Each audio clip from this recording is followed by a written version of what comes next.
menyempatkan hadir. Ada beberapa meeting juga lain yang paralel ya, tapi Pak Khairul ini dengan semangatnya lebih milih gitu ya, hadir memberikan berkah ilmunya ya, ilmu dan berkahnya kepada kita semua. Beliau akan menyampaikan terkait tantangan informatika pada era 5G Advance ya 2024, Metaverse 2026 dan 6G 2030 ya Pak Khairul.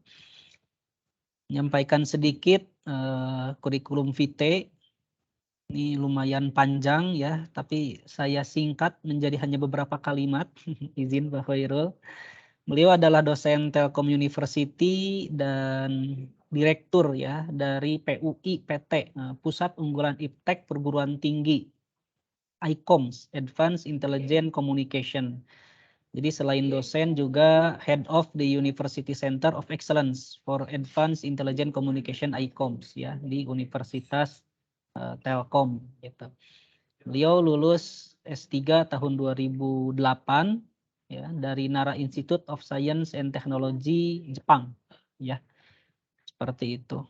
Mungkin kalau dibacakan semua ini 1 jam bisa habis ya mungkin Pak Khairul. Izin mungkin langsung saja Pak Khairul, teman-teman semua mari kita perdengarkan bersama apa yang akan disampaikan oleh beliau ya. Tiap ilmu yang kita dapat mudah-mudahan menjadi keberkahan bagi kita semua ya. Dan apabila ada yang akan ditanyakan silahkan langsung disampaikan di kolom chat ya. Oke baik, terima kasih kepada Pak Khairul, mangga dipersilakan.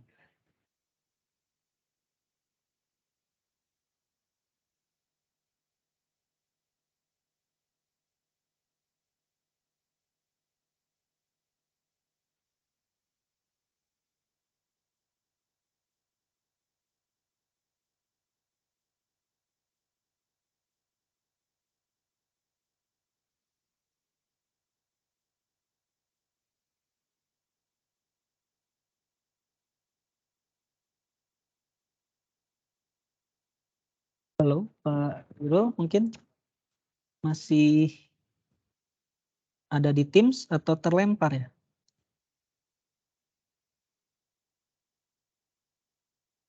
Masih ada ya? Mungkin sedang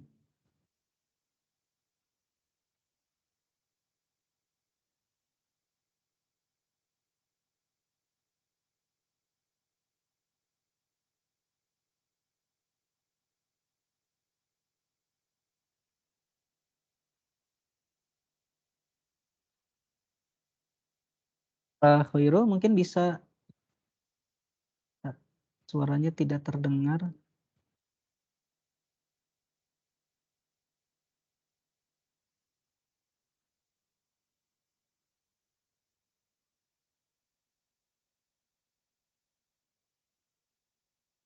Mungkin izin untuk bisa diizinkan untuk screen sharing. Pak Khairulnya udah bisa ya, Mbak Mita ya? Iya Pak, suaranya juga ini kelihatan dulu. Oh iya, terdengar ya.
Oh, sudah muncul ya.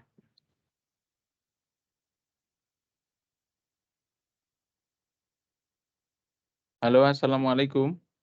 Waalaikumsalam warahmatullahi wabarakatuh. Sudah masuk Terdengar? ya? Sudah masuk, Pak Khairul. Iya. Kenapa kok pakai Teams, Pak ya? Ini apa namanya, dari sebagai platform yang ininya Pak, memang dari awal untuk kegiatan mata kuliah ini kita pakai Microsoft Teams ini Pak. Oh, begitu Khairul, ya? izin. Iya, ya. Agak-agak kesulitan mungkin Pak ya? Untuk ini Beberapa tidak tombol terbiasa. itu ada yang dikiranya kita kira close window tapi keluar tadi misalkan. Oh, agak beda. Terus kemudian ya beberapa ternyata tidak terlalu sempurna lah. Iya. Ini sudah terlihat full nggak, Pak ya? Sebentar. Hitam ya, tadi sih Atau enggak? terlihat, sekarang hitam. Hitam. Gimana ya caranya ya?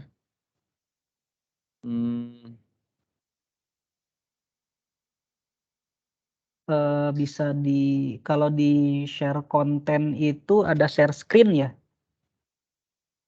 Saya tadi pilihnya window. Share window. Kalau share window mungkin di slideshow dulu, baru share window-nya yang di presentation slideshow-nya, Pak Khairul. Oh, jadi pakai tab gitu ya? Iya. Wah, ini nggak bisa pakai tab, Pak. Ya udah, saya share screen saja.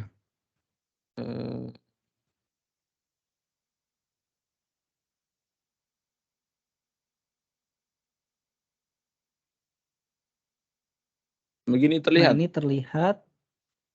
Ini terlihat full kalau Nah, gini? udah terlihat. Sudah terlihat, Pak.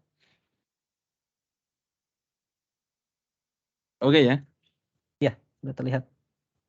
Sebelum saya mulai, boleh tahu ini pesertanya berapa, jumlahnya berapa, dan semester berapa, Pak ya?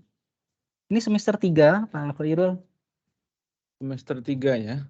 Semester 3. Untuk apa namanya peserta sekarang yang hadir 385 orang. 385. Terus kemudian nanti ada tugas meresume begitu? Kuis. Misalnya kita Kuis. memberikan kuis dari materi yang sudah disampaikan, Pak Khairul. Siap. Ya, baik. Ya. Saya mulai saja, Pak ya? Ya, silakan Pak Khairul. Berapa menit, Pak? Kurang lebih mungkin potong Jumatan sekitar 1 jam boleh, Pak. 1 jam Sampai ya? pukul 11 mungkin ya. Maksimal Sisa 11. Iya, berarti saya sisanya nanti selesaikan kita diskusi. 10 berapa? Selesaikan 10.45. Oh, materi boleh sampai jam 11, Pak Khairul. Oh, habis Nanti itu tanya untuk jawab ya? pukul 11 sampai 15 sampai 20 menit kita tanya jawab, Ya, Pak Khairul. ya. Ya. Baik, bismillahirrahmanirrahim. Assalamualaikum warahmatullahi wabarakatuh. Waalaikumsalam warahmatullahi wabarakatuh.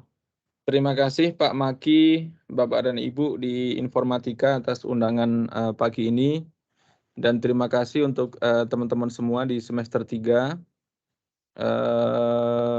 Saya mengucapkan terima kasih banyak atas semuanya ya, dan mohon maaf karena tadi pagi lupa saya penuh sekali. Sekarang sedang di Bogor ya. Di Bogor ada acara dengan Kominfo sejak kemarin untuk mendiskusikan 10 teknologi utama yang harus dikuasai Indonesia sampai dengan Indonesia Maju 2045. Dan bahasan kami pada kemarin sampai dengan hari ini adalah 3 dari 10 ya, 3 dari 10 teknologi yang kami bahas kemarin. Kereta cepat, jadi kami mengundang langsung dari International Union of Railway di Perancis kemarin. Kemudian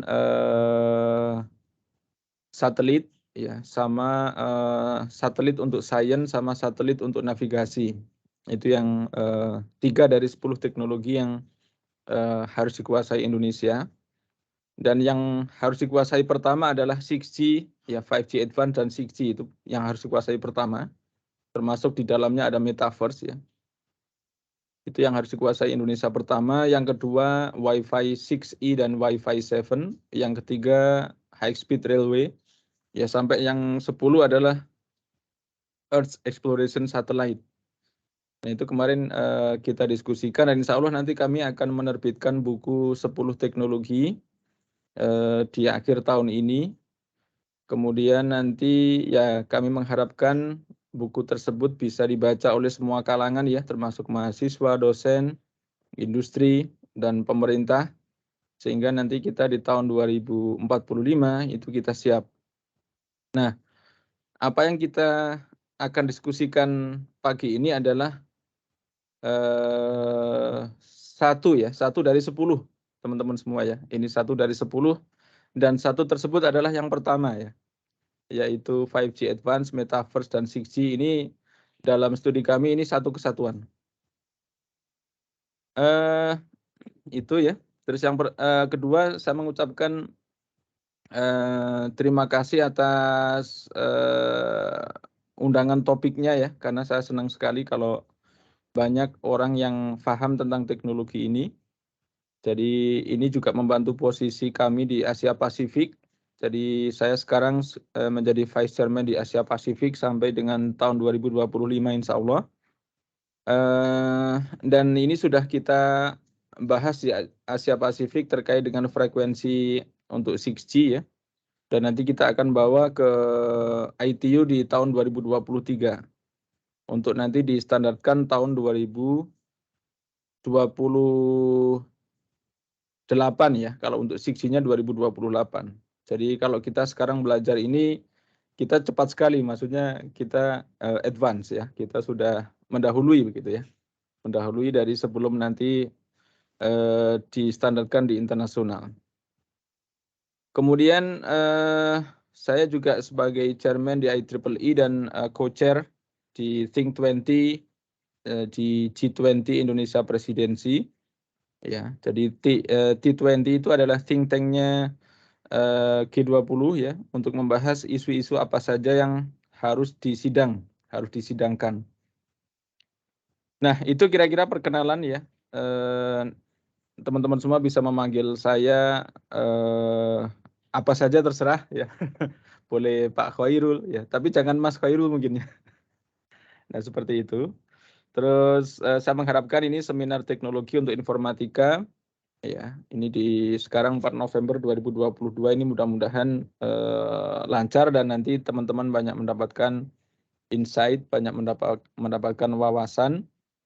Karena kalau banyak wawasan insya Allah bijaksana ya. Jadi mohon teman-teman mencatat dengan rapi. Mencatatlah, minimal mencatat. Insya Allah nanti kalau sudah mencatat, itu pemahaman akan rapi ya. Dan teman-teman bisa banyak bertanya. Biasanya kalau saya mengisi seminar dan nggak banyak yang bertanya, itu tanda-tanda tidak mencatat.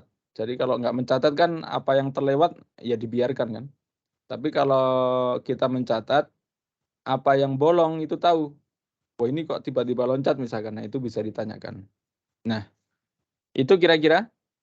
Dan walaupun nanti di dalamnya ada beberapa yang teknis, ya teman-teman semua tidak harus menghafalkan semuanya. Yang penting adalah paham konsep, paham prinsip ya. Ya ini perkenalan singkat saja. Jadi saya menyelesaikan S1 di ITB ya, lulus tahun 2000. Kemudian sempat bekerja di Jakarta, di PT Astragrafia Information Technology di Jakarta. Saya adalah seorang programmer SAP ya.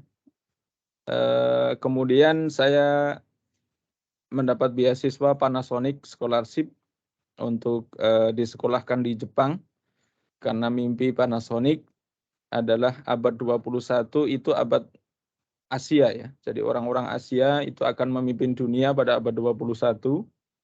Jadi mereka menyekolahkan orang-orang terbaik di setiap negara di Asia untuk disekolahkan di Jepang gratis. Ya. Setiap negara 5 orang ya. Alhamdulillah saya termasuk 1 dari 5 putra-putri terbaik Indonesia yang disekolahkan oleh Panasonic di Jepang. Kemudian saya menyelesaikan master dan doktor di Nara Institute of Science and Technology, ya, lulus tahun 2005 dan 2008 untuk doktor. Dan alhamdulillah sejak S1 saya menjadi wisudawan terbaik, teman-teman ya. Di Jepang juga menjadi wisudawan terbaik tahun 2005 dan 2008. Kemudian saya menjadi dosen tahun 2008 di Japan Advanced Institute of Science and Technology di Ishikawa. Ya, jadi ini kampus hanya untuk S2 dan S3, tidak ada S1-nya. Kemudian saya diminta kembali ke Indonesia pada tahun 2016 dan bergabung dengan Telkom University sejak September 2016. Jadi itu kira-kira sedikit tentang perkenalan dengan saya. Ya, ini penghargaan saya di California. Saya menjadi Best Student Paper mewakili benua Asia. Jadi ada 5 Best Student Paper. Ya, saya mewakili Asia dan sekembalinya ke Jepang, saya mendapat penghargaan dari Konsulat Jenderal Republik Indonesia di Osaka. Kemudian ini teknologi saya menjadi standar ITU ya. ITU itu organisasi tertinggi di dunia untuk bidang telekomunikasi. Dan tidak hanya studi tapi recommendation ya. Recommendation itu dokumen tertinggi teman-teman di standarisasi di dunia. Kemudian ini penghargaan saya tahun 2014 di Jakarta dan ini tahun 2019 juga di Jakarta. Nah itu kira-kira. Terus kemudian setelah saya kembali ke Indonesia, saya memimpin Advaitech ya. Advaitech itu singkatan dari Advanced Wireless Technology. Ya, pendanaan pertama kami dari Inggris di sini dan juga dari negara ya, itu dapat kalau kami hitung ada 700 juta. Kemudian 2018 kami mendapat LPDP, jadi total funding kami tahun 2018 2,5 miliar, 2019 2,5 miliar, 2020 kita mendapat funding dari ASEAN dan juga dari dari kementerian ya. Ini pusat, kita menjadi pusat unggulan IPTEX nasional ya. Jadi tidak hanya di Telkom University tapi kita tingkat nasional. Jadi kalau sudah tingkat nasional kita diharuskan menggunakan logo bintang ini teman-teman ya. Logo pusat unggulan IPTEX perguruan tinggi, dan ini harus unik, tidak boleh sama dengan kampus yang lain. Makanya kita diminta berubah nama dari Advanced Wireless Technology menjadi Advanced Intelligent Communication. Nah ini tentang perubahan nama juga unik juga ya. Waktu itu saya menyampaikan bahwa nama Advaitech sudah dikenal di IEEE. Kalau kita berubah nama sayang sekali branding lagi gitu. Tapi orang-orang pihak kementerian menyampaikan itu sudah konsekuensi kalau lab Anda menjadi pusat unggulan IPTEX nasional, jadi nggak boleh sama dengan yang lain dan nggak boleh terlalu general. Jadi mereka menyampaikan kalau Advanced Wireless Technology itu terlalu general, jadi harus spesifik. Akhirnya ya udah kita mengalah, kita mengganti nama menjadi Advanced Intelligent Communication di sini teman-teman ya. Jadi kita memang menyasar 6G dan generasi setelahnya karena pada 6G itu menggunakan artificial intelligence sebagai teknologi utama untuk seluruh sinyal processing, ya, dan untuk mengurangi berbagai kompleksitas ataupun berbagai perhitungan yang rumit itu bisa di-bypass dengan machine learning untuk physical layer di 6G. Akhirnya ya udah kita ubah logonya menjadi ICOMS. Ya, dan funding kita naik menjadi 4 miliar tahun 2020 dan kita menjadi sekarang ini ya satu-satunya pusat unggulan IPTEX di Telkom University ya. Jadi belum ada lab lain yang menjadi pusat unggulan IPTEX di kampus kita. Jadi baru ICOM saja di Telkom University yang menjadi pusat unggulan IPTEX nasional. Kemudian tahun 2021 kita alhamdulillah masih 4 miliar dan tahun 2022 ini 5,9 miliar. Insya Allah nanti nambah lagi ya karena kita baru mendapat funding dari internasional sebesar 4 miliar insya Allah akan ditandatangani minggu depan. Ya, 4 miliar untuk tambahan 4 miliar untuk mengembangkan 5G Advanced dan 6G. Itu insya Allah tanggal 8 November nanti ditandatangani dan kita akan live. Jadi kementerian live dari Jakarta, Pak Rektor sama Warek 4 nanti akan ke Jakarta dan saya standby di kampus karena harus menunjukkan lab kita di kampus. Nanti 8 November ini insya Allah minggu depan. Jadi itu tambahan sekitar 4 miliar lagi teman-teman. Mudah-mudahan teman-teman juga begitu ya. Jadi banyak mendapat riset yang bagus, kemudian akan banyak funding yang masuk kepada kita. Oke, terus kemudian visi dan misi ya. Jadi telekomunikasi atau mungkin juga informatika mungkin bisa dianalogikan juga sebagai sebuah pohon, bahwa pohon itu ada akar, ada batang, ada buah, dan ada daun. Nah, di telekomunikasi akarnya adalah information theory, machine learning, fundamental research lainnya, signal processing, dan coding theory ya. Ini akar dan batang. Kemudian daun dan buah itu adalah application, product, dan devices. Ya. Jadi yang dinikmati masyarakat itu adalah application, product, dan devices. Sedangkan yang kita pelajari di kuliah itu yang bawah ini. Ya. Nah, sewaktu saya masih di Jepang, itu kami melakukan penelitian 100% yang batang dan akar ya. Kami nggak pernah melakukan membuat produk khusus device ini gitu ya, enggak. Karena itu dilakukan oleh industri. Jadi tugas kami mencari inovasi baru, mencari algoritma baru, mencari cara baru ya. Pokoknya semua yang fundamental itu kita lakukan di kampus. Sedangkan yang bikin produk, devices, application itu industri. Dan kita mendapatkan kunjungan dari industri itu hampir setiap pekan ya. Jadi industri macam-macam, ada yang datang karena menyampaikan problem perusahaannya, ada yang datang karena pengen inovasi baru. Nah, itu datangnya ke kampus. Nah, setelah saya kembali ke Indonesia tidak ada suasana seperti itu ya. Dan bahkan saya mendapatkan masukan bahwa kalau di Indonesia Bapak nggak sampai bikin produk, itu Bapak nggak akan dapat funding gitu ya. Ya udah akhirnya saya mengalah dan menurunkan yang awalnya 100% hanya 80% dan sisanya 20% kami kembangkan untuk application dan produk juga. Nah, ini salah satu kompromi saya setelah kembali ke Indonesia ini teman-teman ya. Nah, itu dari sisi vertikal. Kemudian kita lihat dari sisi horizontal. Nah, sisi horizontal riset kita itu kita bagi menjadi 4 lingkaran ya. Dan target kita adalah lingkaran terluar ya. Lingkaran terdalam itu student. Ini impact ya, ini impact atau dampak. Lingkaran kedua researcher, lingkaran ketiga research leader, lingkaran keempat international and government. Jadi target kita adalah L4 nih teman-teman ya. Karena kan visi kita adalah becoming one of the world class leading research center.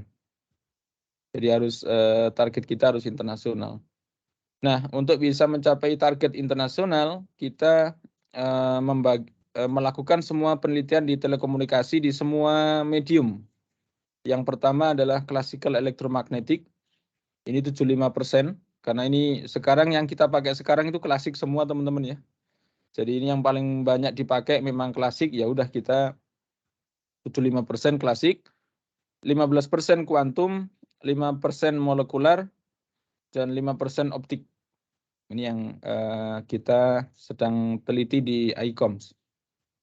Nah, nanti kalau misalkan ada teman-teman tertarik untuk join ICOM, walaupun beda fakultas, no problem ya. Karena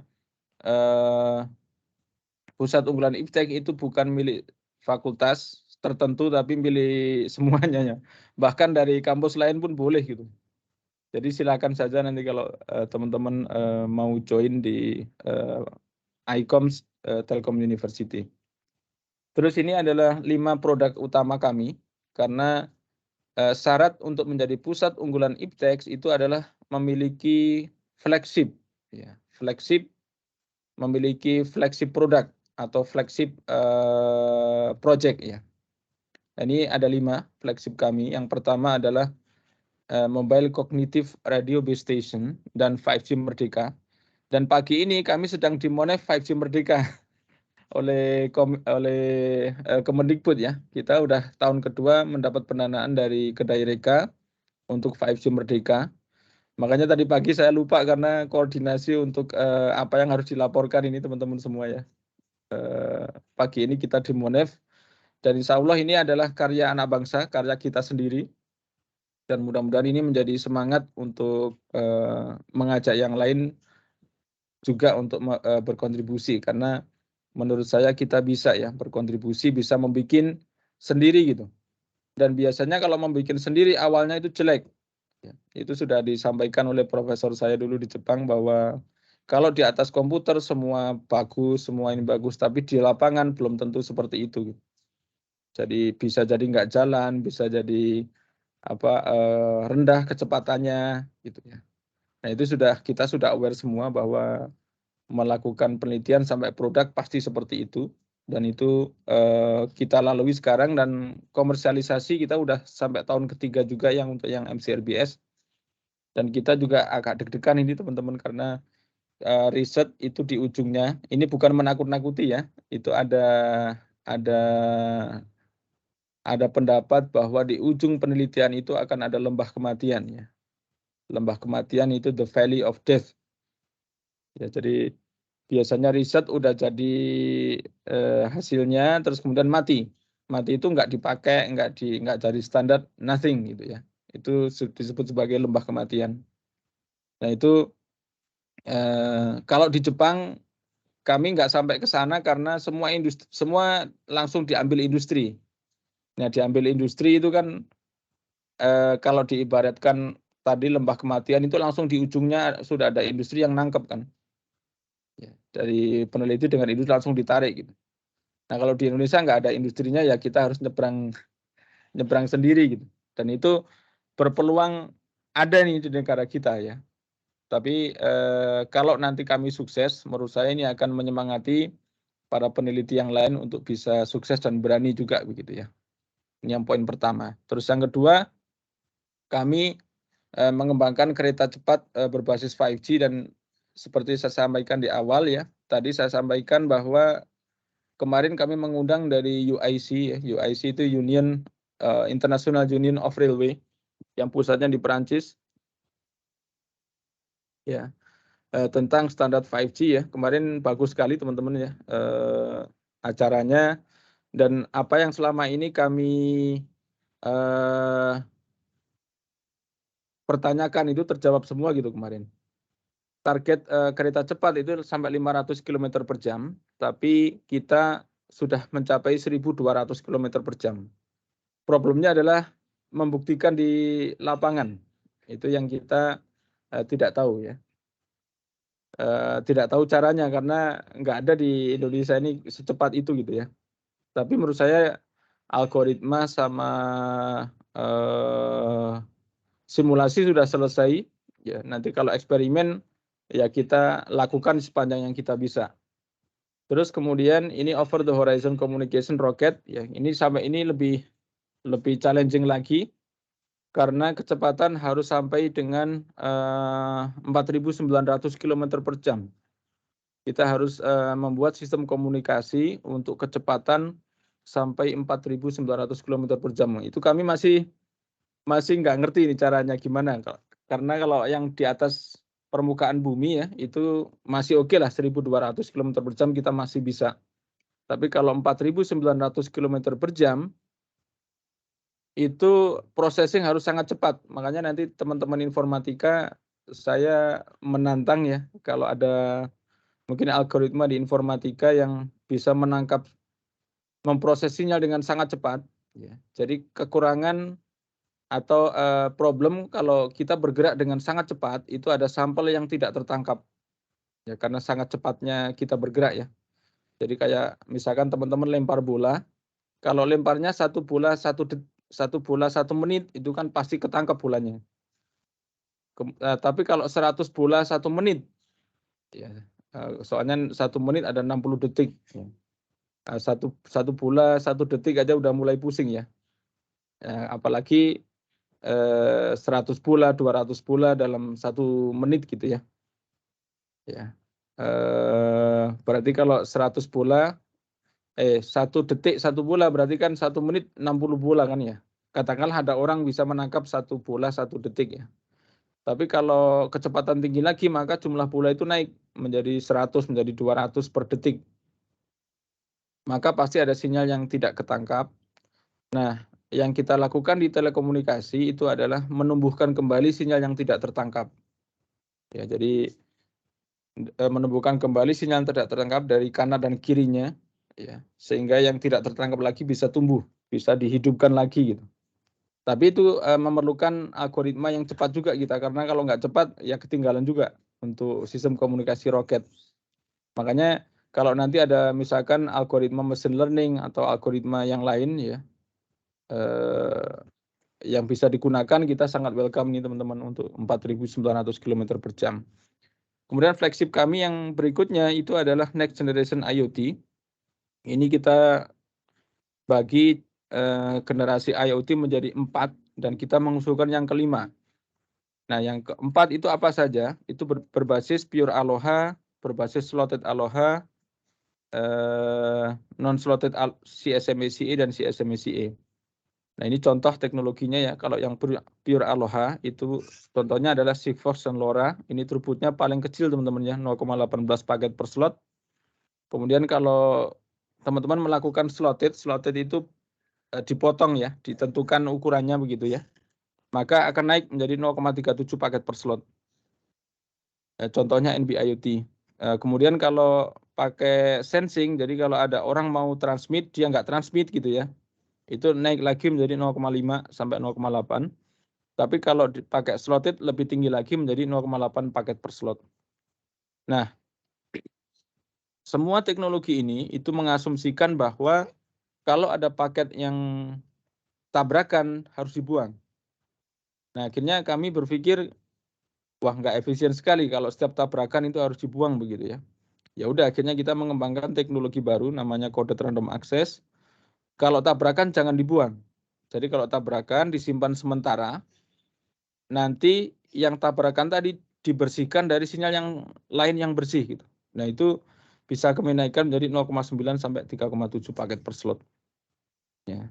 Ini secara teori matematik proven, secara simulasi proven, secara eksperimen kita belum proven. Ya. Dan tahun ini sebenarnya saya submit ke kementerian dan ini mendapat pendanaan 800 juta. Tapi kemudian dianulir teman-teman ya.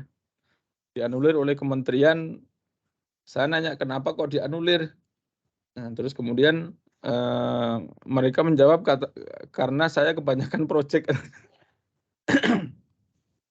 Saya kebanyakan proyek, jadi proyeknya harus dibagi rata ke dosen yang lain katanya.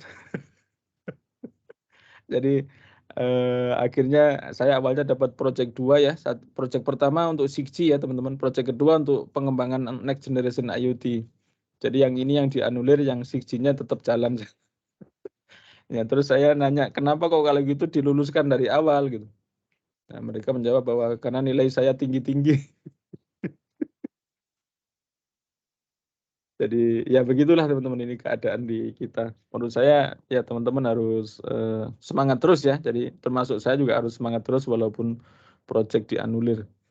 Nanti kita akan submit lagi di tahun berikutnya. Kalau enggak ya submit dari funding yang lain. Terus terakhir ini yang kelima ya, ini artificial intelligence atau machine learning, quantum error correction coding dan security ya. Kalau ini memang ilmu baru teman-teman, ini untuk 6G nanti tahun 2030. Oh, waktu cepat sekali berjalan. Nah, ini kira-kira flagship kita. Mudah-mudahan nanti kebayang apa yang kita lakukan di Telkom University. Jadi total proyek kita ada 19 tahun 2022 ini ada 19 dan ini hanya 5 dari 19 tersebut. Nah, karena waktunya juga running very fast, jadi saya agak cepat juga. Nah, teman-teman, ini di slide ini ya, ini saya ingin mengajak kita merenung bersama sebenarnya teknologi kita itu kita arahkan kemana begitu ya, atau perkembangan di dunia itu sudah mulai kemana begitu ya. Jadi saya mulai dari 3 hukum penting. Hukum pertama adalah hukum Newton. Nah, hukum Newton ini ditemukan oleh Isaac Newton yang lahir tahun 1643 dan meninggal 1727 ya. Dan yang sangat terkenal dari hukum Newton adalah F sama dengan M kali A. Ini hukum pertama. Hukum yang kedua, dan hukum pertama ini terkait dengan bumi, teman-teman ya. Semua terkait dengan kehidupan kita di bumi. Nah, hukum yang kedua itu adalah hukum relativity atau general relativity-nya Einstein. Ya, Einstein lahir tahun 1879 sampai dengan 1955. Ya, dan rumus yang sangat terkenal itu adalah E sama dengan mc kuadrat, dan ini adalah hukum di luar bumi sebenarnya.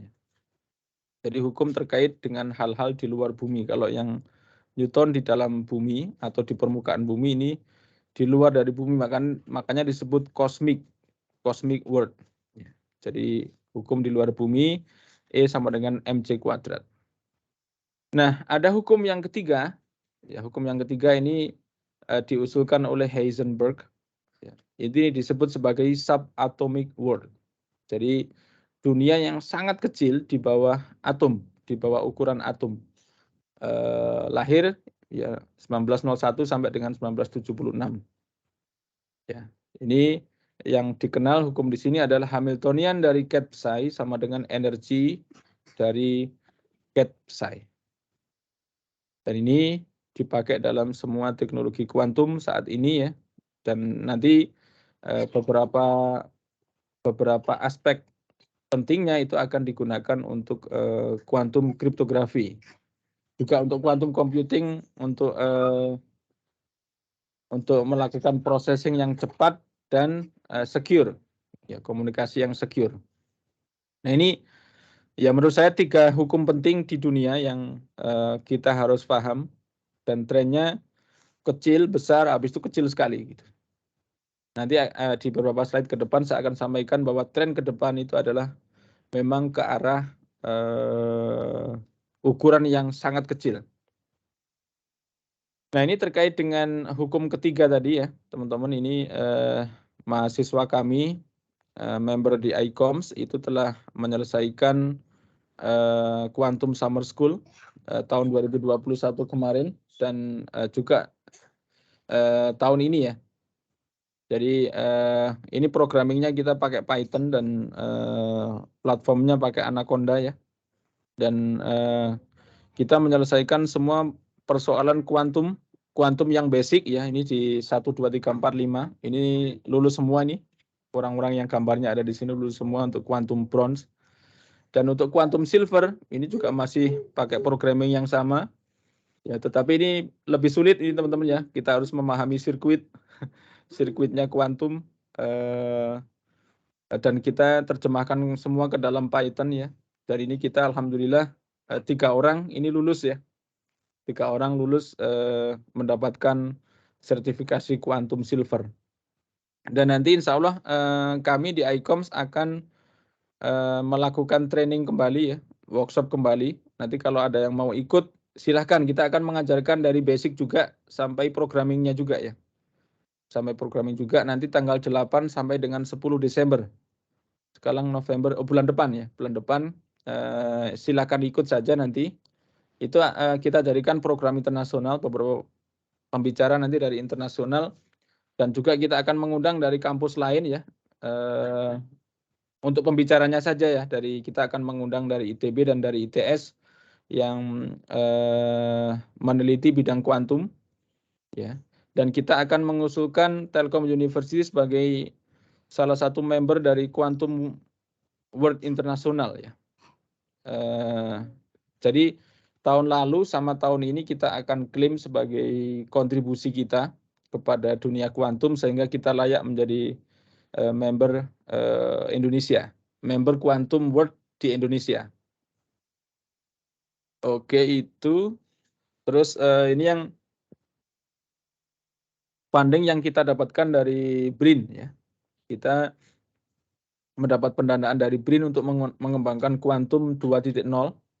Jadi kuantum 2.0 itu quantum information, jadi bukan kuantum mekanik yang fisik sekali ya. Jadi kalau kuantum 1.0 itu di kuantum fisika. Jadi teman-teman harus belajar fisika. Tapi kalau kuantum 2.0 itu quantum information. Ya.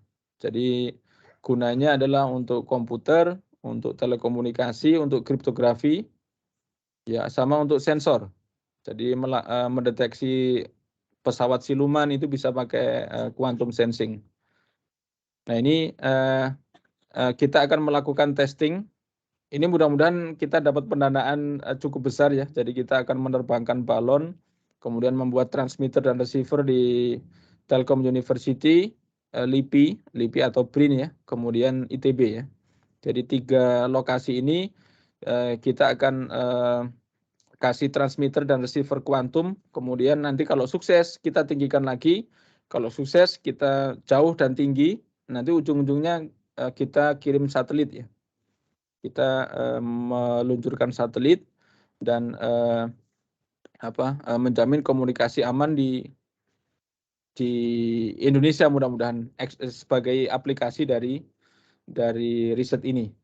Dan lab kami ada di Labtek 5 di ITB ya. Jadi kalau misalkan lagi ke ITB, silahkan main ke lab kuantum kami ini ada di Labtek 5 lantai 5 ya. Labtek 5 lantai 5 di kampus.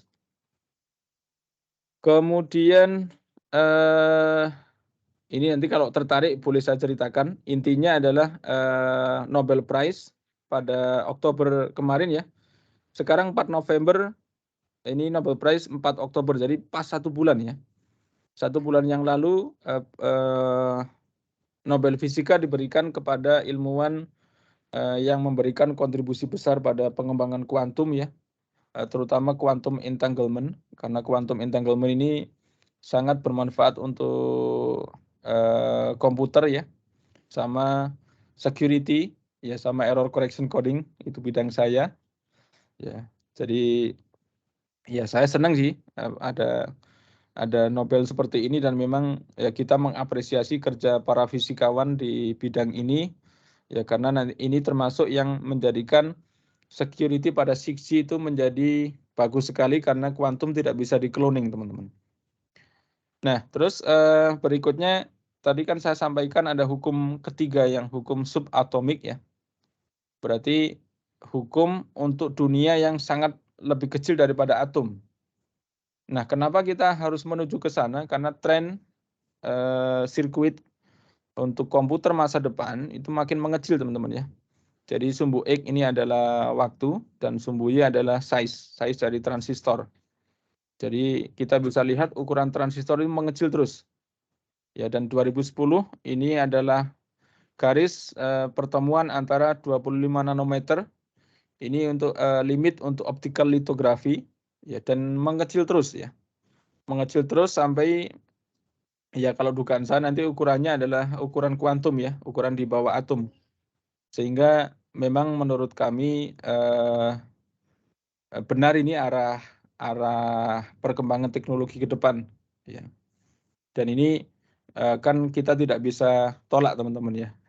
Dulu saya di Jepang sempat termasuk yang menolak smartphone dulu saya di Jepang. Kenapa? Karena yang penting adalah bisa berkomunikasi voice gitu ya. Tapi kan nggak bisa menolak juga saya. Akhirnya kan smartphone tetap berkembang sampai sekarang kan ya. Nah, seperti itu juga. Jadi kalau misalkan teman-teman, enggak Pak, saya nggak usah riset kuantum-kuantuman.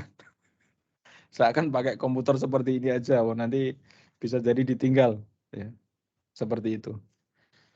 Nah, ini agak teknis tapi nggak apa. Saya menyampaikan beda yang paling terlihat saja ya. Jadi kalau klasik ya, klasik yang bawah, ini continuous. Jadi isinya 1-0, tapi kalau kuantum discrete ya. Kuantum itu discrete, gelombangnya berupa paket-paket energi ya. Kalian bisa lihat ini kan lurus terus kan ya, tapi ini kan kecil membesar habis itu mengecil lagi. Karena dia isinya paket-paket, dan bitnya kalau di klasik 1 dan 0, kalau di kuantum itu semua titik di sini itu mengandung informasi atau bermakna. Ya, ini biasanya saya pakai untuk anak-anak yang merasa kurang semangat dalam hidup ya. Jadi anak-anak yang merasa kurang semangat dalam hidup kan merasa apa gunanya saya hidup atau ngapain sih saya hidup gitu ya.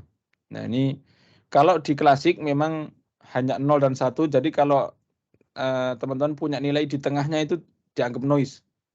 Ya, tapi kalau di kuantum itu semua bagian itu ada maknanya.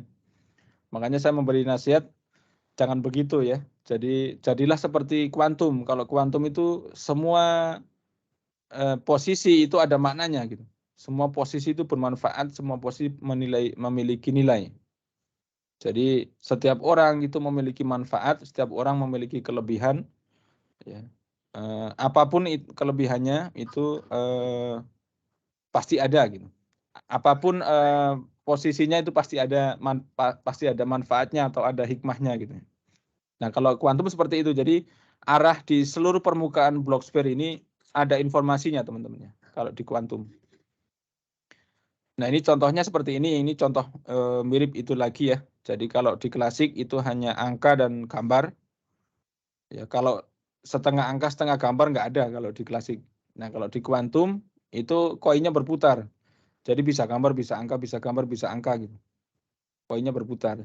Nah, karena koin berputar seperti ini, maka kalau teman-teman punya 11 quantum bit, maka teman-teman bisa menyimpan semua angka dari 0 sampai 2047. Tapi kalau di klasik, teman-teman punya 11 bit, 1111 gini ya, 101, maka hanya menyimpan satu angka, yaitu 2021. Jadi mulai bisa dibayangkan kan bedanya. Terus kemudian setiap proses dalam klasik itu satu proses satu hasil, satu proses satu hasil. Kalau dalam kuantum satu proses bisa dapat dua hasil sekaligus. Nah, ini yang menjadikan kuantum itu cepat dan efisien. Terus kemudian ini yang digunakan untuk kriptografi ya. Jadi no cloning theorem. Jadi di kuantum itu kalau teman-teman mengcloning itu mengulangi ya, merepeat ya, maka sebuah quantum bit, quantum state ini di sini quantum state, tapi kalau nggak harus dipahami detail ya, ini wawasan dulu saja ya. Jadi sebuah quantum state itu kalau di cloning itu hasilnya seperti ini. Ya. Padahal yang dipakai orang itu seperti ini. Artinya adalah kalian tidak bisa mengcloning di dalam kuantum, maka informasi dalam kuantum nggak bisa disadap. Ya, nggak bisa disadap karena pertama kalau diukur dia kolaps, kalau kalian clone informasinya berbeda. Ya.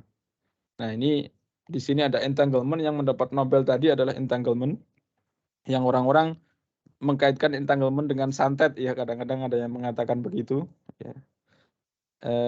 Kalau saya ditanya, Pak, apakah memang entanglement itu sama dengan santet? Gitu.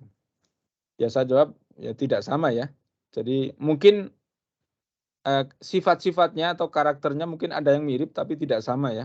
Jadi kalau entanglement memang kalau satu ada qubit yang sudah di-entangle atau dibelit, kalau yang satu diubah state-nya maka yang lain akan berubah. Memang seperti itu ya, walaupun dipisahkan antar planet itu bisa ya. Jadi kalau yang satu ke atas, yang satunya lagi pasti ke atas, yang satunya ke bawah pasti yang satu lagi ke bawah. Itu seperti itu walaupun jarak jauh antar planet, teman-teman ya. Nah, ini kalau disantet kan mirip begitu ya. Di sini ditusuk dadanya orangnya kesakitan. Nah, bedanya adalah kalau ini ilmiah ya. Kalau kuantum itu ilmiah, ciri-ciri ilmiah itu bisa diulangi. Bisa diulangi dengan hasil yang sama, persis sama asalkan caranya sama. Sama bisa dilakukan oleh semua orang. Ya, jadi siapapun bisa belajar, siapapun bisa mengulangi, itu ilmiah dan itu kuantum bisa dilakukan seperti itu. Nah, kalau santet kan nggak bisa ya. Orangnya yang melakukan beda ya nggak jalan mungkin santetnya. Atau orang yang disantet berbeda ya mungkin sukses, mungkin nggak sukses. Makanya sukses santet tidak disebut ilmiah, sedangkan di sini ilmiah. Terus ini pengembangan kuantum di Jepang ya. Waktu saya tinggal 20 menitan. Ini di Jepang.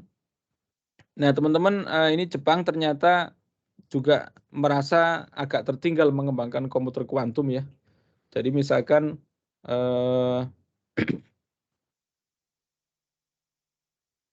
di Kawasaki ya, di Kawasaki tahun 2021 ya, IBM itu sudah memasang komputer kuantum dan dari sini sebenarnya orang Jepang sudah mulai merasa kalah gitu ya, sudah mulai tertinggal. Dan mereka baru menginisiasi ini dengan funding itu di April 2023. Ya, dan target mereka memang untuk financial forecasting sama development of new material and medicine. Jadi material baru sama obat-obatan.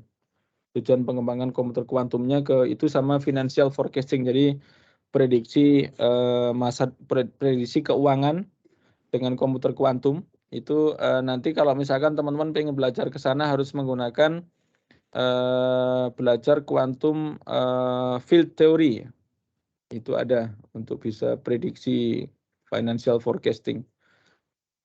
Nah, beberapa aplikasi lainnya adalah untuk drug discovery dan development of new battery ya. Jadi kan ini sekarang era mobil listrik, era kendaraan listrik. Ya, jadi orang-orang ingin mencari bahan atau pengembangan baterai yang bisa menyimpan lebih banyak ya. Itu salah satunya dengan optimisasi menggunakan komputer kuantum sama obat-obatan. Jadi menggabungkan DNA dan semuanya itu kan kalau dicek itu banyak sekali kombinasinya kan ya. Nah, itu bisa diselesaikan dengan komputer kuantum salah satunya. Nah, itu kira-kira yang ada di Jepang dan ini komputer kuantum seperti ini teman-teman ya. Ini udah ditunjukkan ke Perdana Menteri Jepang tahun ini ya, Juni 2022 kemarin. Nah, kalau di Indonesia ini belum ada kelihatannya ya. Tapi alhamdulillah kita udah menjadi pusat kolaborasi riset kuantum Indonesia ya.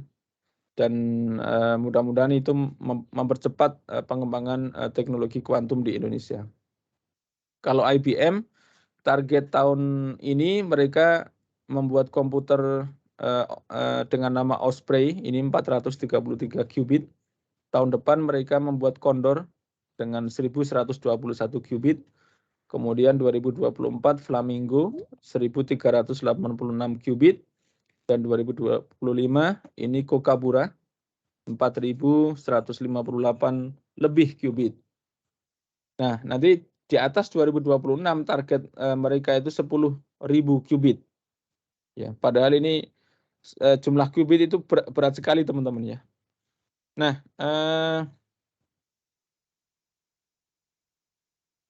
saya mulai langsung aja ya. Ini karena waktunya nggak cukup. Tadi saya anggap cukup saja untuk pengenalan lab kami dan kuantum ya. Jadi saya mulai motivasi ke ekonomi masa depan. Ya, ekonomi masa depan itu sudah bukan lagi digital ekonomi, tapi sudah pindah ke digital first ekonomi. Ya, jadi kalau kita bilang digital ekonomi itu sudah mulai kuno gitu ya. Dan ini saya ambil dari studi Huawei dan September 2022 kemarin dan saya hadir di sana. Saya hadir langsung nih teman-teman ya. Bahwa launching hasil studi ini dan saya sudah membaca dan memang logis gitu ya. Nah, tren ke depan itu data, AI dan green ya. Jadi di sini ada gigabit broadband, ada metaverse, ubiquitous connectivity, computing, quantum cloud, pervasive intelligence. Jadi pervasive itu artinya tersebar, spread. Intelligent ya kecerdasan. Jadi kecerdasan itu ada di mana-mana gitu. Segala sesuatu cerdas gitu ya. Ya ini makanya kadang-kadang saya jadi merenung dulu saat saya masih kuliah ya. Itu sempat berpikir apakah tembok juga bisa bicara gitu ya. Di masa depan mungkin tembok juga bisa bicara nih teman-teman. Jadi ini adalah contoh pervasive intelligence. Kemudian renewable energy, clean ICT, data governance for value creation. Dan kuantum masuk di sini ya, jadi kuantum cloud. Ya, nanti kalau waktunya cukup saya akan cerita kenapa kuantum cloud itu perlu, karena ya salah satunya karena bisa menghitung cepat tadi ya. Kenapa bisa menghitung cepat? Karena prosesnya itu langsungan ya. Bersama-sama. Jadi semua case itu dihitung menjadi satu. Dihitung bersamaan. Dan itu menjadi mungkin dalam kuantum karena di dalam kuantum kita bisa memiliki gerbang namanya Hadamard. Terus ini posisi Indonesia masih adopter. Ya. Terus saya langsung saja. Nah, ini motivasi kedua ini dari World Economic Forum. Wah, ini kalau ini masih kuantum ya. Jadi teman-teman ini yang membuat saya penasaran juga ya. Saya kan jarang membaca yang ekonomi ya. Dan saya tidak menyangka kalau impact pengembangan komputasi dan juga security pada kuantum itu sampai impact kepada ekonomi, World Economic Forum gitu ya. Sampai mereka membuat 2 judul studi itu semuanya tentang kuantum gitu. Jadi mereka takut sekali ya dengan teknologi kuantum. Salah satunya ini di awal, kalau ini di bulan Januari 2022, mereka menuliskan making intractable problem tractable. Jadi menjadikan problem yang tidak bisa di-track atau tidak bisa dicek, tidak bisa dimonitor menjadi bisa dimonitor. Ya, itu salah satunya adalah dengan quantum computing ya. Kemudian untuk search algorithm ini sangat keren dengan Grover search algorithm itu ditemukan tahun 96. Jadi kalau saya membaca Grover itu langsung saya ingat 96 saya baru masuk ITB. Ini orang-orang udah mulai memikirkan algoritma kuantum untuk searching pada big data gitu di tahun 96. Nah itu apa yang menurut saya ya kita harus aware ya, bahwa mungkin kalau dibandingkan dengan sekarang saat itu lebih nggak jelas lagi ilmu kuantum ya di tahun 96. Ya, kalau sekarang kan sudah mulai banyak tadi ya komputer-komputer yang sudah dibeli militer ya.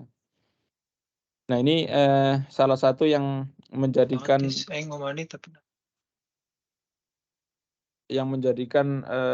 kita perlu aware dengan ini adalah breaking the RSA cryptography ya. ganti mouse sumpah. Jadi untuk yang Grover search algorithm itu bisa menurunkan dari order n menuju order akar n. Contohnya kalau kita punya data 1 juta, maka teknologi klasik itu teman-teman akan membandingkan 999.999 kali perbandingan, cek satu-satu kan. Tapi kalau Grover enggak, hanya perlu 1000 atau exactly adalah pi per 4 akar n. Jadi 786 iterasi ya, pengecekan untuk mencari data dari 1 juta. Ya, tapi kalau untuk breaking kriptografi itu lebih cepat lagi ya. Jadi kalau possible password itu ada 1 juta. Maka kalau pakai RSA, pakai Grover hanya 25 mengecek langsung ketemu dari 1 juta kemungkinan. Nah ini yang ditakutkan oleh Economic Forum tadi mungkin teman ya. Jadi kalau pakai SOR algorithm itu untuk N1204 bit yaitu hanya selesai dalam 0,01 detik. Padahal kalau pakai klasik, komputer klasik itu 4 kali 10 pangkat 134 tahun. Ya, ini silakan dicek lagi berapa ribu tahun ini untuk menjebol security gitu. Tapi kalau oleh kuantum hanya 0,01 detik. Terus kemudian World Economic Forum ini juga mulai membuat zona ya. Jadi setelah tahun 2030 ini kan eranya 6G teman-teman ya. Ya. Kalau mereka nggak berubah, itu ini adalah menjadi danger zone. Jadi orang-orang ekonomi itu harus aware sekali terkait dengan sistem teknologi ini ya, terkait keamanan teknologi kuantum ini ya, keamanan data mereka karena adanya teknologi kuantum. Ya. Nah, kalau misalkan orang-orang takut dengan teknologi kuantum, cara kita gimana? Ya, pilihannya ada 2 kan. A, kita lawan, B, kita ikut-ikutan bikin. Itu kan, caranya ada 2. Nah, kalau orang menyebut post quantum cryptography itu dia melawan. Dia melawan komputer kuantum dengan kriptografi yang tahan terhadap quantum algorithm. Ya. Nah, itu kalau menurut saya ya itu boleh-boleh saja lah itu dilakukan. Tetapi menurut saya tidak akan tahan lama. Karena apa? Karena orang kuantum akan bikin algoritma lagi. Bikin algoritma lagi untuk menjebolnya lagi gitu. Nah, kalau saya sih malah pilihan yang kedua ya, malah ikutan sekalian mengembangkan kriptografi kuantumnya gitu. Nah, mungkin teman-teman mulai bisa berpikir sekarang ya, ikut aliran yang mana gitu. Ikut aliran klasik melawan kuantum atau ikut aliran kuantum melawan kuantum. Terus kemudian ini outlook tahun 2022, ini motivasi dari McKinsey ya. Motivasi yang ketiga dari McKinsey. McKinsey ini membuat bidang-bidang bidang industri, sumbu Y di sini industri dan sumbu X ini adalah topik-topik riset atau topik-topik teknologi. Ya. Jadi teman-teman bisa lihat applied artificial intelligence ada di sini ya. Dan yang warna hitam itu high, warna grey itu minimal. Jadi artificial intelligence itu di semuanya teman-teman. Ini sudah hitam semua kan ya.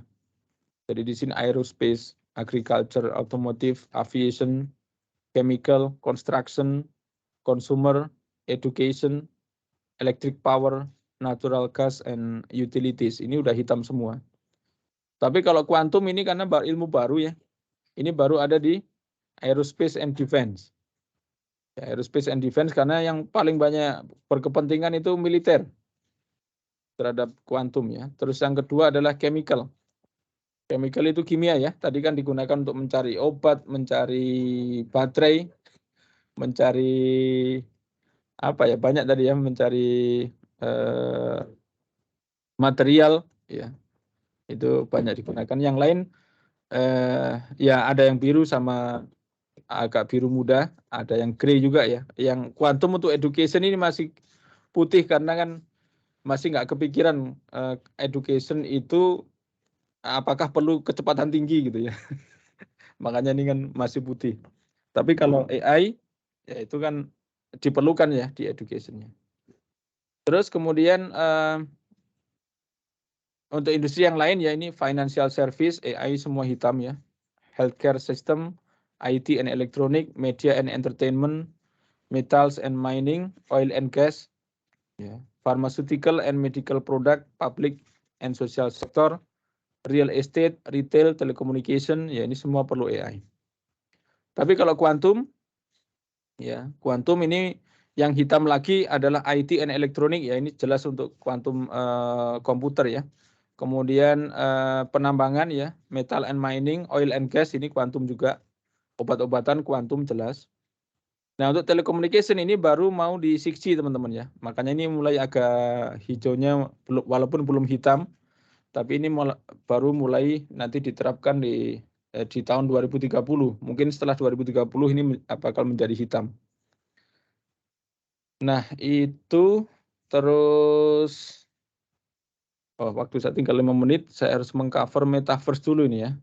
Kalau 5G, oke nggak apa-apa. 5G advance dan 6G ya. Gini teman-teman ya, ini 5G itu ada di satu gelombang klasik ya. Ini gelombang klasik. Klasik itu electromagnetic wave yang sekarang kita pakai. Nah, mulai fotonik ini mulai ke arah kuantum ya. Fotonik sama kuantum ini jadi satu sebenarnya. Jadi ini ada gelombang baru gitu, mulai 6G. Nah, 5G advance itu adalah prolognya 6G. Jadi transisi antara 5G sama 6G nanti tahun 2024.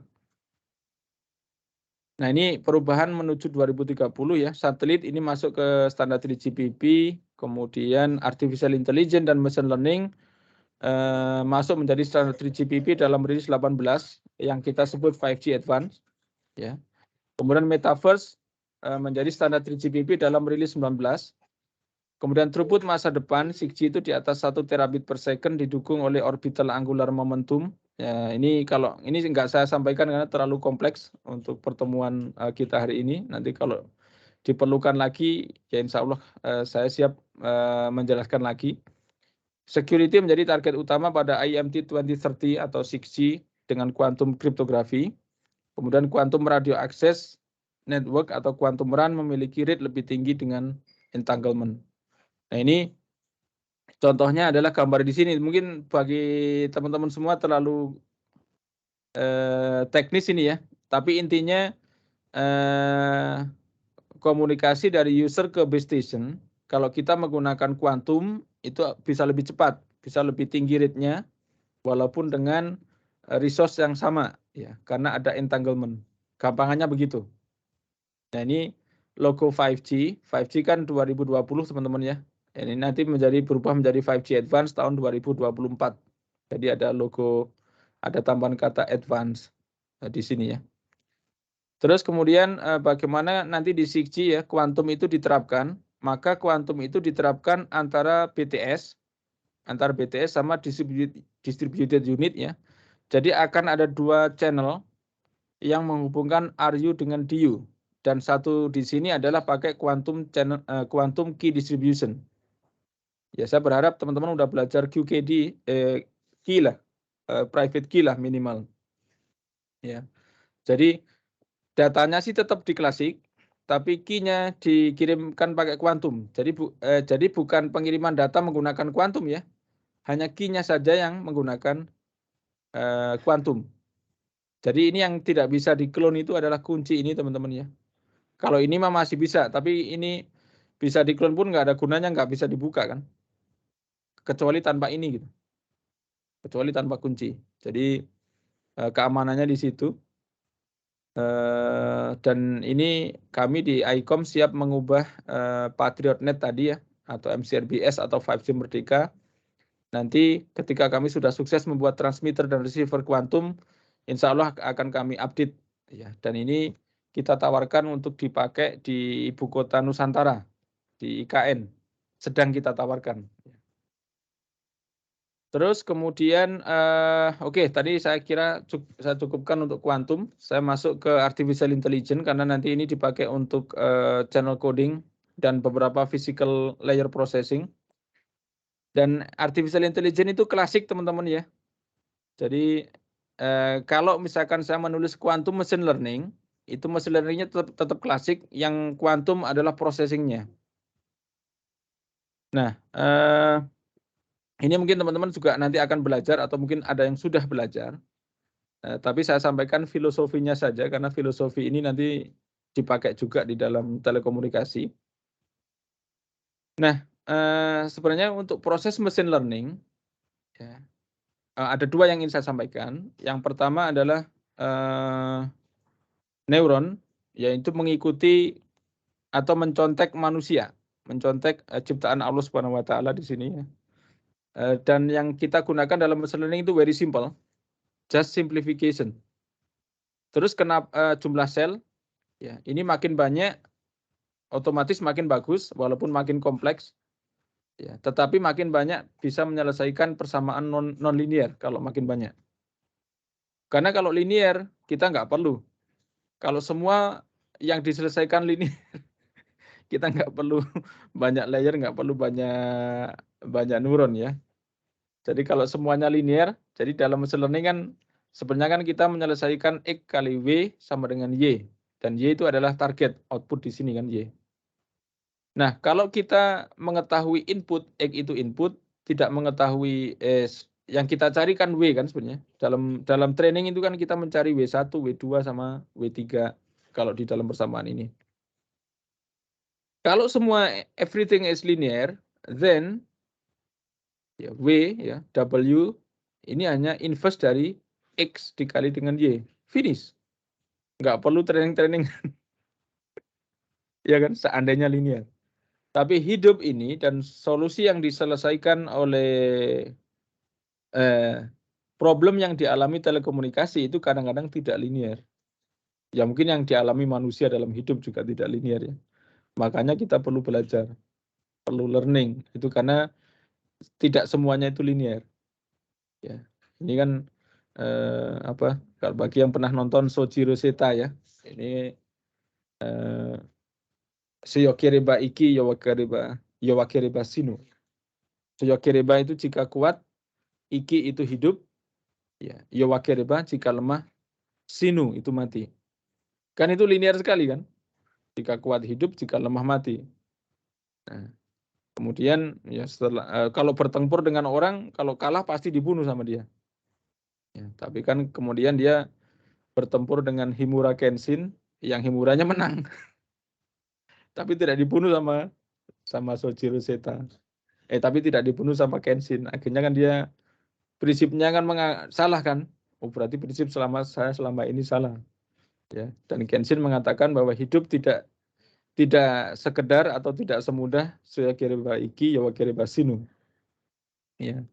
Dalam problem yang kita hadapi di telekomunikasi, di kehidupan sehari-hari, di aplikasi, itu juga begitu teman-teman ya. Jadi tidak semua itu linear, makanya perlu belajar. Ya, dan teman-teman semua belajar di Telkom University itu karena belajar untuk mengatasi problem-problem yang tidak linear. Nah ini kecepatan 6G ya, kalau 5G kan misalkan dengan parameter yang sama ini bisa dapat 274, kalau dinaikkan 108, kalau antenanya 64, 137 gigabit per second. Kalau 6G itu bisa sampai dengan 1 tera. Ya, bisa sampai dengan 1 tera, asalkan kita punya antena 128. Ya antena 128 dan bandwidth-nya 41 giga, maka kita dapat 1 tera. Dan ini kan nggak mungkin ya, kita mendapatkan sebesar ini gitu. Nggak akan ada nih di dunia untuk sebesar ini, maka ilmuwan itu sedang berpikir kita harus menggunakan teknologi baru, karena kalau kita mengandalkan bandwidth yang ada nggak akan bisa mencapai 1 tera. Makanya orang-orang mulai menggunakan teknologi baru namanya OEM, tapi kita nggak bahas itu di sini. Terus kecepatan manusia ya dengan neuron-neuron tadi ya, itu manusia itu kecepatan manusia bisa sampai 20.000 terabit per second. Kecepatan otak maksudnya. Otak manusia dalam memproses itu 20.000 terabit per second. Kalau kecepatan 6G kan 1 terabit per second ya. Jadi otak kita itu 20.000 kali lebih cepat daripada 6G teman-teman ya. Jadi jangan khawatir kita dikalahkan oleh mesin. Ya, jadi otak kita masih lebih cepat dalam berpikir dibandingkan dengan kecepatan 6G sekalipun. Mungkin itu. Terus metaverse ini nih. Bentar ya. Machine learning yang kira-kira bermanfaat untuk 6G, teman-teman ya, itu adalah reinforcement learning karena ini digunakan untuk transmisi kecepatan dengan channel berubah-ubah. Ya. Ya kalau misalkan masih pakai supervised learning ya masih no problem sih ya. Ini tapi fixed design ini untuk yang mobility rendah lah. Ini masih oke, tapi untuk mobility tinggi harus pakai reinforcement learning, dan traditional design kita sebut readless coding dan atau read compatible code. Jadi ini prinsipnya adalah kalau channel berubah dia ngasih tahu transmitter untuk mengubah coding. Kalau channel berubah lagi ngasih tahu lagi gitu. Nah kalau yang fix kan almost channelnya nggak berubah-ubah, jadi nggak perlu dikasih tahu transmitternya.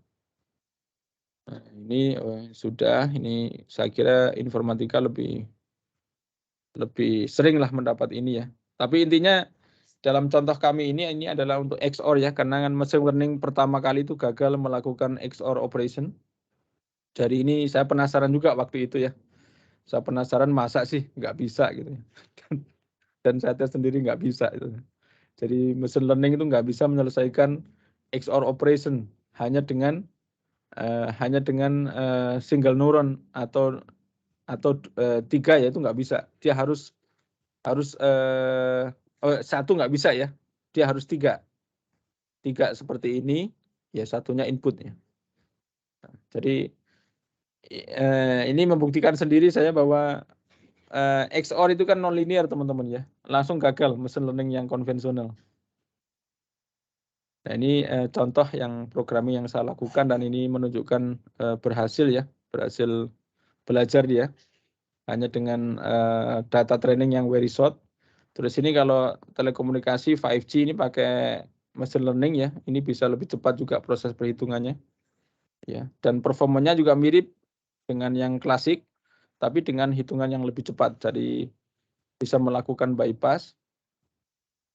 Nah, 5G Advance ya, ini Prolog to 6G itu dicanangkan kemarin di Q4 tahun 2021 ya.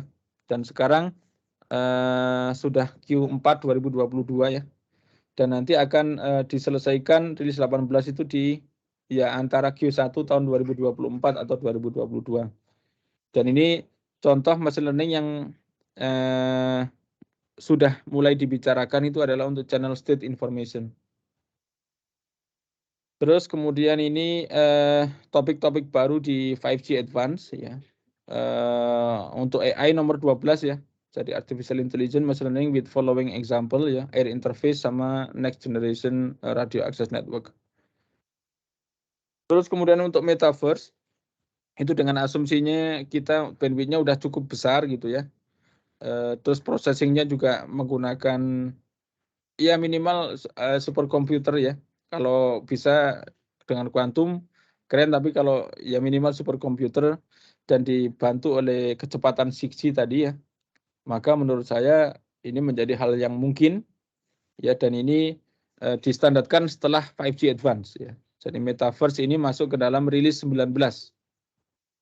Nah, terus metaverse itu yang kami pahami itu adalah ini teman-teman ya, virtual reality space in which user can interact with a computer generated environment and other users. Jadi indikatornya interaksi ini teman-teman ya. Jadi bukan hanya virtual reality sendiri gitu ya, tapi harus ada interaksi. Ini kata kunci metaverse yang menurut saya banyak dilupakan orang.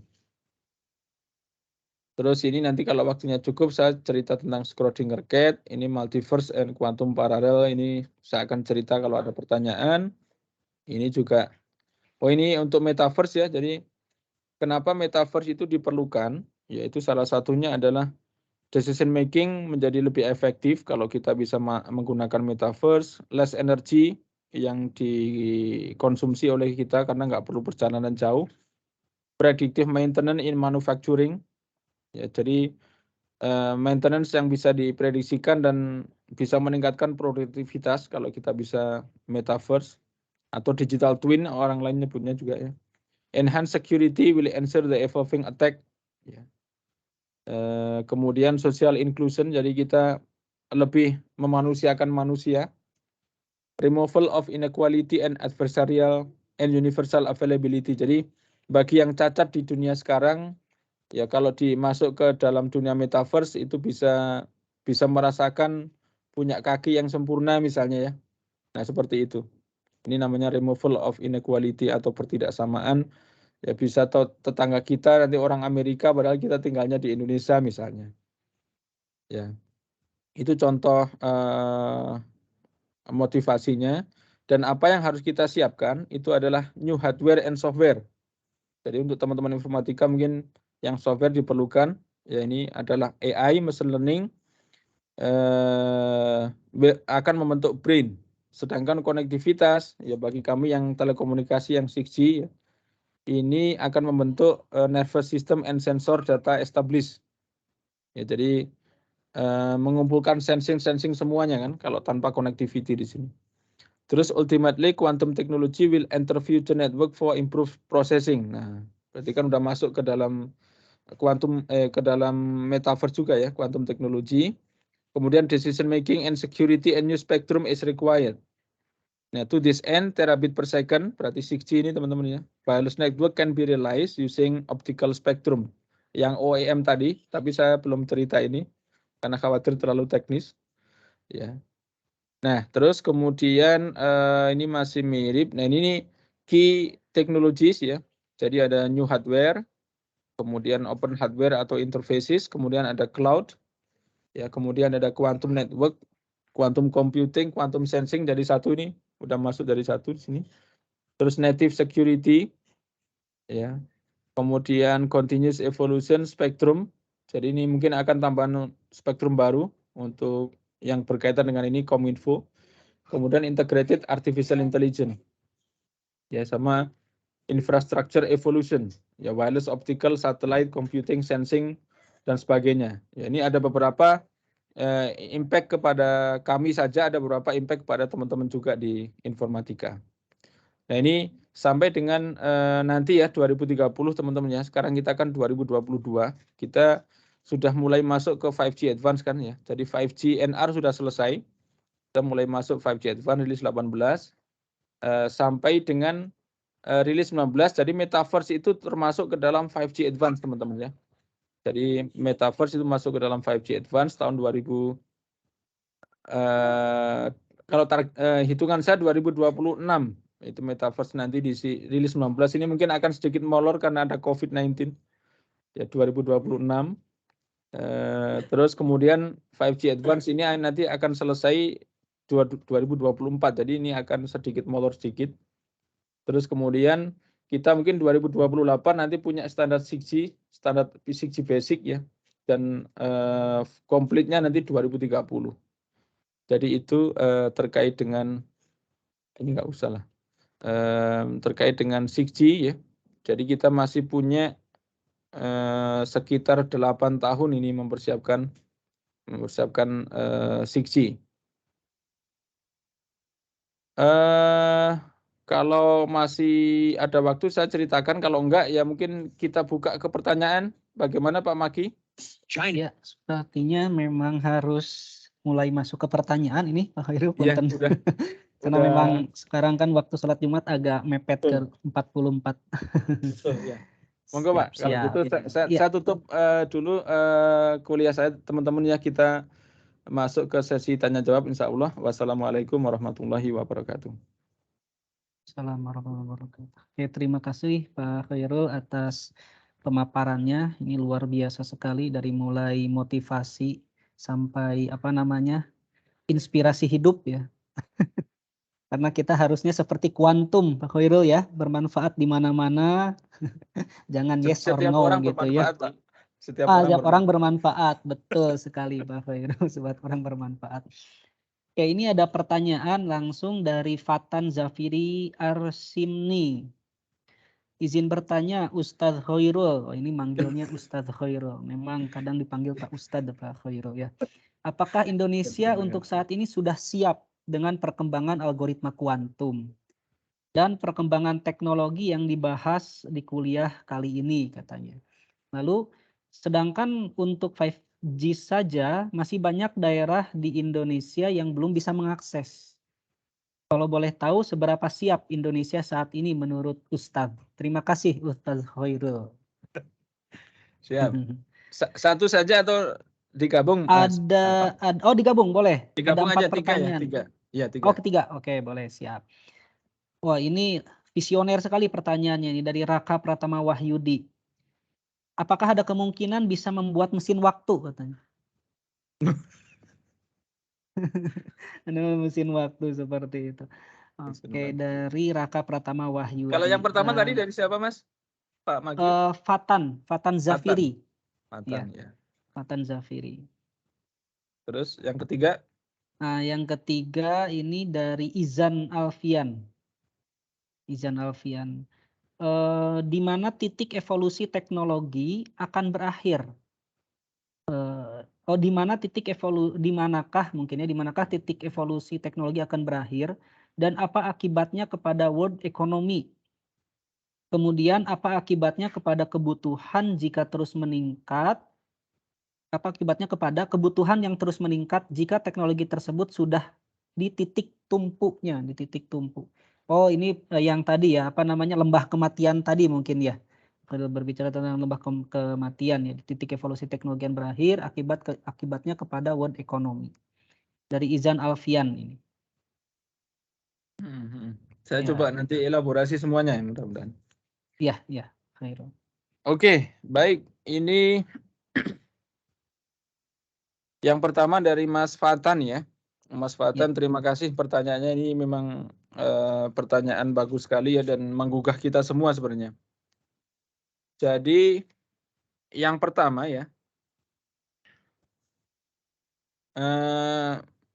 Kalau terkait dengan sudah siapkah kita dengan teknologi kuantum, terutama untuk kuantum algorithm, ya menurut saya Indonesia bisa dibilang sudah atau bisa dibilang belum juga ya, juga ada ya.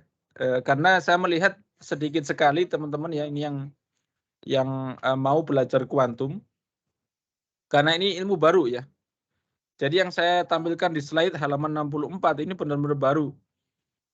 Ini mungkin teman-teman di informatika yang baru belajar hanya Hadamard saja ya, yang lainnya kan nggak belajar ini. Ini hanya gerbang Hadamard aja itu yang belajar mungkin. Ya ini yang Pauli X, Pauli Y, Pauli Z, ya ini mungkin nggak belajar. Padahal ini ilmu yang dasar yang digunakan itu adalah aljabar linier. Ya. Maka saya melihat bisa dibilang siap ya, jika teman-teman ketika belajar aljabar linier itu dengan sepenuh hati. Ya, karena kalau dengan sepenuh hati itu akan nanti mudah sekali untuk transform ke dalam kuantum. Ya, karena ilmunya sama. Hanya barang yang diproses berbeda. Terus mengapa saya bilang kita sebenarnya sudah dibilang siap juga? Itu adalah tadi ya kita sudah Telkom University, ITB, BRIN itu tadi sudah membuat pusat kolaborasi riset kuantum 2.0. Ya kuantum 2.0 itu kan informasi bukan fisika ya, kuantum informasi. Jadi itu kami pengen dari kolaborasi itu ya kita sebenarnya targetkan 7 tahun sampai 2030. Ya, 7 tahun lebih lah ya, sampai menjelang 2030 gitu ya. Sehingga nanti pas 6G ada kita sudah siap. Dan di dalam kolaborasi itu kita melibatkan orang fisika murni, fisika material, kemudian orang telekomunikasi seperti saya, kemudian orang algoritma, itu semua jadi satu. Nah, saya berharap dari situ kita bisa bikin sesuatu ya, termasuk tadi eksperimen balon menghubungkan TELU, ITB, dan LIPI tadi ya. Itu menurut saya tidak menjadi mimpi yang utopia ya. Mimpi utopia adalah mimpi yang tidak pernah tercapai kan, itu namanya utopia. Tapi kalau mimpi, ini menurut saya mimpi yang bisa tercapai kalau kita serius. Terus saya juga baru mendengar ternyata ITS ya, ITS itu juga membuat pusat kuantum di ITS yang mereka sebut sebagai the first, yang pertama di Indonesia gitu. Dan ketika saya baca ya, oh ya ini menurut saya mulai bagus juga ya, mulai di Juni 2022 ITS membuat grup tersebut begitu. Nah, terus kalau di ITELU saya mengajarkan di kuliah 5G and beyond. Ya, and beyond kan ada 6G-nya kan, 6G menggunakan kuantum. Walaupun standarnya belum final banget tapi sudah masuk ke dalam studi draft di ITU. Ya. Jadi saya memasukkan kuantum ke dalam mata kuliah 5G and beyond. Nanti kalau teman-teman mau mengambil mata kuliah 5G and beyond silahkan ya. Sama di mata kuliah information theory and coding theory juga saya masukkan quantum information theory dan quantum error correction coding. Itu saya masukkan. Jadi melihat dari seperti itu, yang ketiga kita akan ada conference Indonesia Quantum ya pada minggu depan, bulan depan. Ya bulan depan ada conference on quantum di Indonesia. Dan itu saya sudah submit paper ke sana ya, dan saya ingin tahu siapa sih sebenarnya di Indonesia penggerak kuantum ya. Ternyata banyak juga ya, mudah-mudahan nanti bisa pada berkenalan di conference tersebut begitu. Nanti saya mengharapkan ini makin besar. Terus kemudian kita udah mengadakan workshop 2 kali dan China itu ikutan join di workshop kita di Desember nanti ya. Saya rasa itu juga tanda-tanda kita sebenarnya sudah siap. Hanya kita kurang, menurut saya pendanaannya sangat sedikit ya. Jadi kita mendapat pendanaan very small teman-teman ya, hanya 149 juta. Ya. Pendanaan untuk mengembangkan kuantum. Jadi menurut saya ini kurang begitu ya. Tapi saya tidak menyalahkan siapapun ya, kita harus tetap berusaha gitu. Terus kemudian untuk teknologi, ya teknologi memang di kampus belum ada, tapi di industri sudah ada. Jadi sebenarnya Indonesia itu memiliki industri untuk fotonik ya. Fotonik itu salah satu contoh untuk realisasi kuantum. Itu pusatnya ada di Cikutra ya, ada di Bandung sini. Tapi yang membeli dari luar negeri ya, yang membeli dari NTT, dari Kanada gitu. Di Indonesia nggak ada yang membeli. Yang membeli dari luar negeri dan itu menunjukkan kita sebenarnya sudah siap. Ya. Terus kemudian 5G akses. 5G akses di desa-desa itu memang belum ya. Dan kebanyakan hanya di kota. Tetapi itu terjadi karena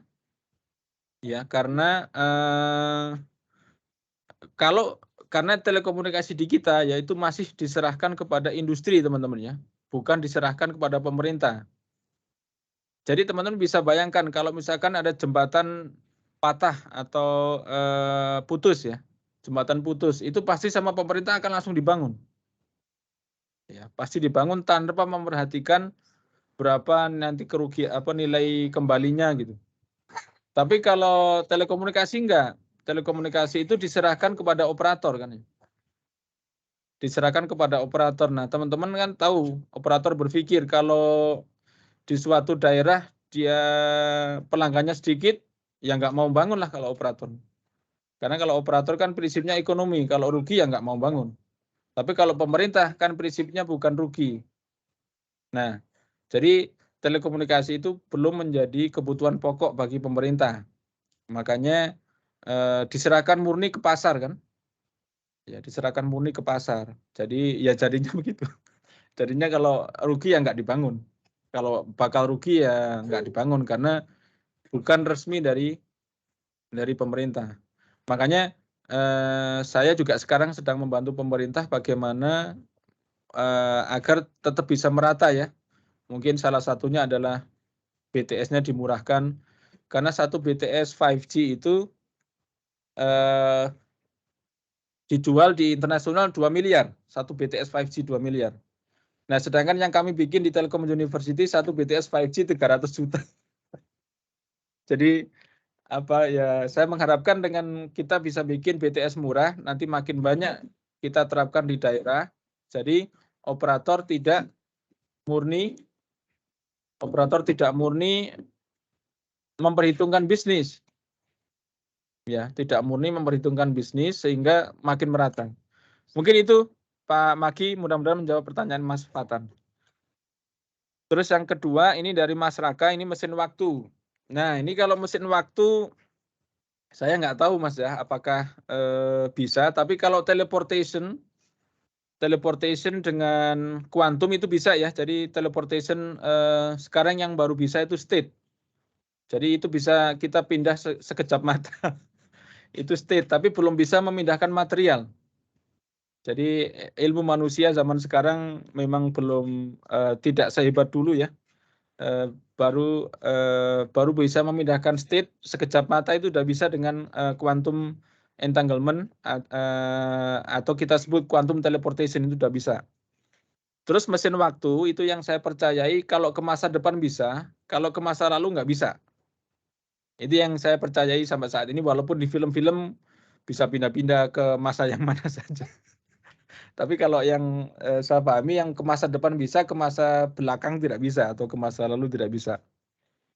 Terus kemudian untuk Mas Izan, ya Mas Izan Alfian ini tadi untuk lembah kematian ya. Oh saya nggak sebut lembah kematian sini. Nah intinya gini Mas, orang kalau meneliti ya itu dari ide sampai dengan produk, ya. Habis dari produk itu kan harus dipakai oleh masyarakat. Oh bentar, saya pakai ini aja. Jadi ini berlaku baik kepada teknologi maupun kepada 5G tadi ya. 5G.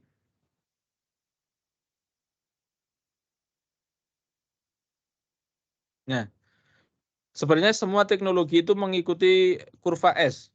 S itu adalah inovasi muncul, dikembangkan, kemudian impact kepada ekonomi tinggi sekali, habis itu saturasi, habis itu mati. Jadi semua teknologi itu begitu, dari ide, naik impact ekonomi, habis itu mati. Maka kita harus menciptakan ide baru lagi, naik impact pada ekonomi ya, terus habis itu mati. Kita harus mencari ide baru lagi begitu. Semua siklus ini ya itu rata-rata 100 tahun. Jadi satu kurva S ini 100 tahun rata-rata. Kalau kalau yang kita sebut apa? Revolusi industri ya. Itu semua memenuhi huruf S dan 100 tahun. Tapi kalau teknologi telekomunikasi ini sangat cepat karena tidak sampai ratusan tahun, tapi ini puluhan tahun ya. Jadi ini 10-an tahun dan untuk 6G sama 8G ini very fast ini ya. Dari fotonik dan kuantum ini sangat cepat, tapi dari elektromagnetik ini lambat. Ya. Nah, ini kurva S pertama, kalau yang dimaksud adalah evolusi teknologi berdasarkan kurva S.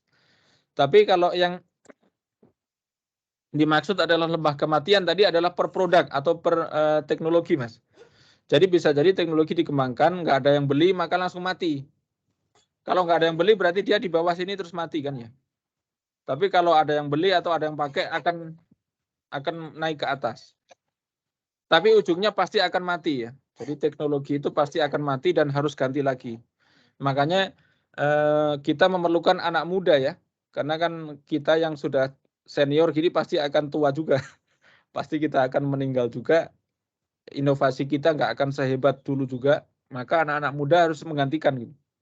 Ini sebenarnya ilmiah naturalnya, ilmiahnya seperti itu ya. Nah, terus ini akan terus begini terus ya sampai hari kiamat mungkin ya nanti ya. Akan terus ada seperti ini gitu. Nah, impact yang saya sampaikan kepada World Economic Forum ya. World Economic Forum itu adalah kalau tadi yang di dua dokumen tadi itu adalah karena World Economic Forum itu ketakutan adanya komputer kuantum ya. Makanya sampai impact kepada ekonomi mereka begitu. Nah, mereka menyarankan untuk semua teknologi di dunia itu dimigrasi ke arah yang tahan terhadap kuantum, setidaknya tahan terhadap kuantum, atau dilindungi oleh kuantum juga gitu. Nah, kalau itu nggak dilakukan ya akan masuk ke dalam danger zone tadi ya. Jadi danger zone ya siap-siap security-nya tidak aman, datanya bisa dicuri. Nah, kira-kira seperti itu, Mas Izan. Mudah-mudahan bisa menjawab. Oke, baik. Terima kasih Pak Khairul. Ini kebetulan waktunya memang sudah mepet. Barangkali sampai cukup mungkin ya, cukup sampai di sini Pak Khairul. Ini teman-teman semua beruntung ya. Alhamdulillah Pak Khairul sempat menyampaikan banyak sekali input kepada kita dan ini mulai semester 3 sepertinya sudah mulai ini Pak Khairul tuh menginspirasi ya. Nanti di semester 3, semester 4, 5 itu sudah mulai nih mau arahnya kemana, kontribusinya untuk 5G, 6G gitu ya Pak Khairul ya. Betul sekali Pak. Ke arah mana seperti itu. Oke baik, terima kasih Pak Khairul atas kehadirannya dan juga teman-teman semua. Semoga kita semua sehat-sehat seterusnya Pak Khairul juga dan teman-teman semuanya. Terima kasih, saya tutup. Assalamualaikum warahmatullahi wabarakatuh. Waalaikumsalam warahmatullahi wabarakatuh. Terima kasih Pak Maki dan teman-teman semua, semoga sehat. Ya. Ya, Amin, saya izin amin, pamit. amin. Ya, Pak Khairul, terima kasih. Waalaikumsalam warahmatullahi wabarakatuh.